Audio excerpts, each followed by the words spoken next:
Domingo Fontán sobe pola escaleira da torre do reloxo da Catedral de Santiago, disposto a acabar o traballo que comezou hai xa varias noites.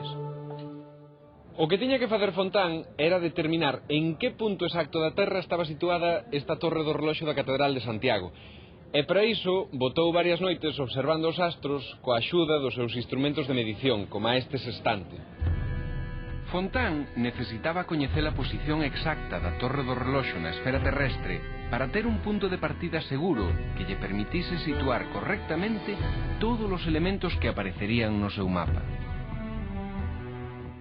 E esta torre foi o punto de apoio desde o que Fontán comezou a mover o seu universo de ángulos, rectas e curvas. Estaba poñendo en práctica un método cartográfico que tiña moi pouco que ver cos empregados anteriormente. Na antigüidade, o cosmógrafo grego Claudio Ptolomeo representaba Galicia como o final do mundo coñecido. Ata o século XVI non houbo mapas que representasen illadamente o noso territorio. Marcou época o elaborado polo dominico ourensán Frei Hernando de Ojea, publicado en 1603 en Amberes. Este mapa, no que o país aparecía levemente inclinado cara ao mar, e non todos os ríos tiñan o seu curso actual, foi corrixido e reproducido en múltiples ocasións ata o século XVIII. Nese século, avánzase nas técnicas e destaca o mapa do madrileño Tomás López, que baseou a súa recollida de datos nunha amplia enquisa. A partir das respostas, debuxou o seu mapa coas que daquela eran as 7 provincias do reino. Pero todas aquelas representacións cartográficas fixéronse sen medidas reais e sen percorrer o territorio. Fontán, sen embargo, para facer o seu mapa, viaxou por toda Galicia durante anos. Esa andaina comezou aquí, no lugar de Formarís, na estrada que une Santiago coa Coruña. Domingo Fontán, o topógrafo Domingo Lareo e o seu axudante están rematando a súa xornada de traballo que consistiu en medir a distancia que hai entre a aldea de Formarís e a Lomba de Busaco, os 2 puntos no concello de Santiago. Elixiron estes puntos porque están situados nunha zona de chaira.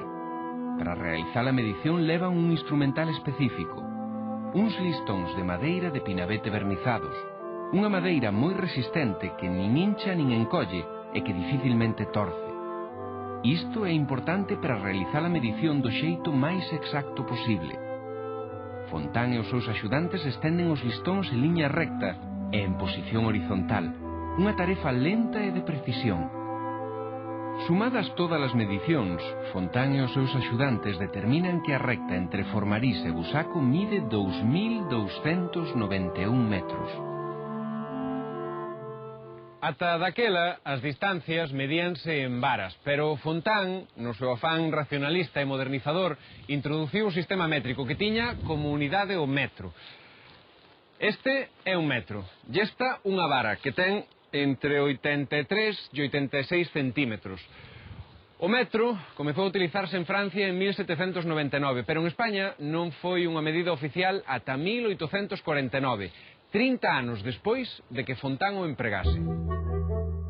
O que mediu Fontán entre Formarís e Busaco foi a base do triángulo que resultou de unir estes 2 puntos co Alto de San Marcos en Santiago. A partir dese triángulo primixenio, situado en longitude e en latitude, foi cubrindo toda Galicia cunha rede de triángulos. Domingo Fontán utilizou a triangulación como método para calcular a distancia entre diferentes puntos ou vértices dos seus triángulos. Así, mediu todo o territorio de Galicia. A triangulación era un método matemático que xa se estaba empregando en outras partes de Europa. Os vértices destes triángulos son coñecidos como vértices xeodésicos. Domingo Fontán foi o primeiro en construir unha rede xeodésica por todos os picos e curutos de Galicia. E a pregunta lóxica sería, como calculaban a distancia entre 2 picos ou vértices xeodésicos? Pois medindo os ángulos do triángulo que formaban entre sí 3 vértices. E para iso valíanse dun instrumento moi moderno daquela e que sería o antecesor do que hoxe utilizan os topógrafos nas medicións dos trazados das estradas. Falamos do teodolito. Este é o teodolito que Domingo Fontán trouxo de París e que utilizou para localizar os distintos puntos que aparecen no seu mapa. Pero, ademais do instrumental e dos sistemas de cálculo máis avanzados, o método de Fontán requería dun extraordinario traballo de campo. Botou 16 anos percorrendo as montañas, as chairas e os vales de Galicia. Domingo Fontán e os seus axudantes van comezar o seu traballo no cumio do Pico Sagro, o monte máis alto da comarca de Santiago, e tamén un dos que permite unha maior visibilidade. Domingo Fontán quere medir a distancia do Pico Sagro ao Pedroso a través do sistema de triangulación. Está prácticamente comenzando o traballo de campo, pero aínda pasarán anos ata que acaben o seu labor. Primeiro, van ter que subir a picos, outeiros e castros por todo o territorio do país, porque a orografía tan quebrada de Galicia obrigounos a multiplicar o número de medicións e triangulacións. En total, teñen previsto ascender a máis de 2000 puntos de certa altitude para realizar as medicións.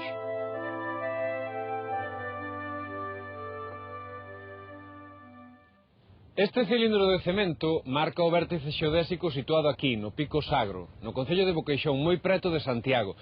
Tamén nos sinala a altitude do monte, 533 metros. Para medir a altitude dos vértices, Domingo Fontán utilizou o teodolito, pero tamén empregou outro instrumento que necesitaba certa colaboración, o barómetro. Domingo Fontán comproba que son as 12 en punto do mediodía. Sabe que é a hora precisa para realizar a medición da presión co seu barómetro. A presión cambia coa altura. A maior altura, menor é a presión, pero para coñecer a altura do monte requírese que outra persoa mida nese mesmo momento a presión a nivel do mar. E aí é onde entra en xogo o irmán de Domingo Fontán, Andrés, avogado e veciño de Noia. Á mesma hora, á beira do mar, anota a presión e a temperatura. Con eses datos e os seus posteriores cálculos e correccións, Domingo Fontán determinaba as alturas dos montes. Fontán sabía que unhas boas estradas eran básicas para o desenvolvemento do país, e tamén sabía que para construílas había que coñecer ben o territorio e cartografalo. Domingo Fontán cría no progreso, por iso botou tantos anos realizando un traballo de campo pro que só contou coa axuda de algúns colaboradores leais. Os cadernos de campo que Fontán escribía case diariamente perdéronse, pero en escritos posteriores deixou constancia do escaso apoio gobernamental e do duro que foi o seu traballo. Ademais, veuse privado de algúns dos seus colaboradores. Vivían na época do absolutismo de Fernando VII e moitas persoas con ideas liberais sufrían persecución. Todos eses obstáculos non lle impediron a finalización da súa obra. Fontán, armado coa súa pluma, consegue por fin debuxar o mapa cos datos obtidos tras anos de traballo de campo. Crea unha táboa de 35 signos convencionais que explican o mapa. Aparecen identificadas as capitais de provincia, as cabeceiras de partido xudicial, os concellos, monumentos, camiños, pontes, estradas, e tamén aparecen as comarcas, e por vez primeira a división de Galicia nas 4 provincias actuais, establecida definitivamente en 1833, e que viña a reemplazar a antiga división en 7 provincias do Reino de Galicia. No mapa de Fontán tamén aparece unha curiosidade que non está en ningún outro mapa. Aparece o lugar de Porta do Conde en Pontevedra, identificado como a patria do autor. Claro que o tamaño do mapa permitiulle facer ese tipo de anotacións sen que se notase. Este é un mapa estándar de Galicia, e este é o mapa de Fontán.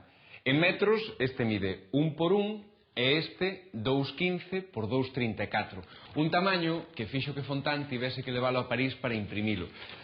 O mapa de Fontán espertou a admiración de toda a xeración nós. De feito, Otero Pedraio dixo que, ao debuxar o mapa, Fontán pintara por vez primeira o rostro de Galicia.